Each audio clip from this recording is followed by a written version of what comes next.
le métier de chocolatier a évolué Ouais. et évolue sans cesse. Comment toi tu perçois cette évolution?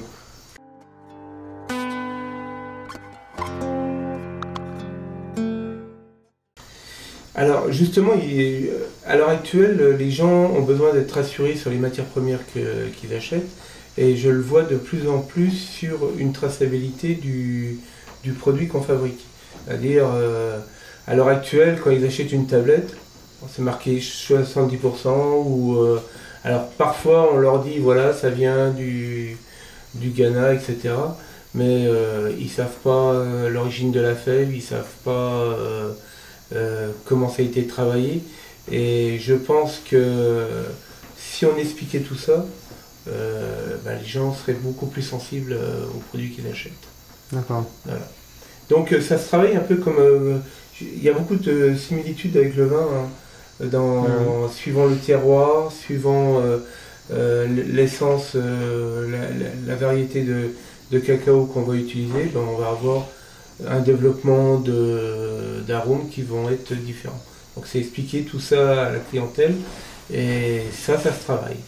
Ça, je pense que dans les 10 à 15 ans à venir, c'est le grand travail du chocolatier qui nous attend. D'accord. Et qu'est-ce que tu pourrais dire aux internautes justement qui se posent des questions au niveau du chocolat à dire, les choses bougent en ce moment. Voilà. Ouais, je pense que... Qui veulent... Parce que c'est vrai qu'il y a beaucoup de choses et qui voudraient être peut-être éclaircies parce que c'est vrai qu'on emploie les sit-in, après il y a différentes couvertures, etc. Les gens sont un peu perdus aujourd'hui, oui. Pour certains, ceux qui commencent à regarder. Alors, la clientèle, il y a les gourmands, il y a les gourmands du produit. Chocolat, déjà, quand tu dis chocolat, là, les papilles s'excitent tout seuls. Et donc, il y a des gens qui sont des... Moi, on a des clients, tu leur mets une tablette sur la table, 5 minutes après, il n'y a plus rien. Hein. Ouais. Et puis, ils ne savent pas se freiner. Alors, et puis, tu as le connaisseur qui veut voyager dans sa tête en consommant du chocolat. Et là, celui-là, on a besoin de lui donner beaucoup plus d'informations. Ouais. Donc c'est l'information, il faut que nous-mêmes, on soit en mesure de leur donner, il ne faut pas leur raconter des histoires. Il faut, quand on donne une information, il faut qu'elle soit justifiée et il faut qu'elle soit vérifiée. Donc rien de mieux que pour le chocolatier. Tu vois, l'idée c'est de ne plus acheter, d'avoir une relation avec des gens qui vendraient des fèves, qui ils nous diraient voilà, je vous achète 500 kg de fèves à cet endroit-là, vous les transformez, et puis nous on pourrait dire aux clients, ben voilà, la couverture que vous goûtez, elle a été faite avec, c'est une couverture de 70% de cacao, faite avec une exploitation qui est à tel endroit. On y a rajouté du sucre, sucre de canne, sucre de betterave. Et alors vanille ou pas de vanille. Lécithine, alors là la lécithine, il faut l'expliquer pourquoi on met de la lécithine.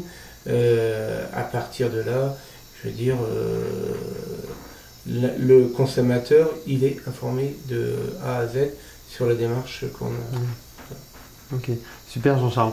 Dis-moi, un dernier mot à dire à nos internautes. Qu'est-ce que tu voudrais leur faire passer comme message? Gardez votre gourmandise, soyez plus curieux, parce que le monde du chocolat est un monde immense. Il faut savoir que le chocolat, c'est une ceinture, c'est la ceinture qui entoure la Terre. Et tout le monde, il y a plein de pays qui en font. Et on peut voyager rien qu'en consommant un petit carré de chocolat. Ça c'est vrai, je confirme. Donc c'est des voyages qui coûtent pas cher. Prenant la tablette, c'est sûr. Voilà. Et puis c'est surtout un plaisir immédiat. Il y a peu de... Se faire plaisir dans l'instant, je connais peu de matières qui permettent ça. Et le chocolat et la matière là. Je veux dire, on est des vendeurs de plaisir, nous. Donc il faut qu'on reste vendeurs de plaisir.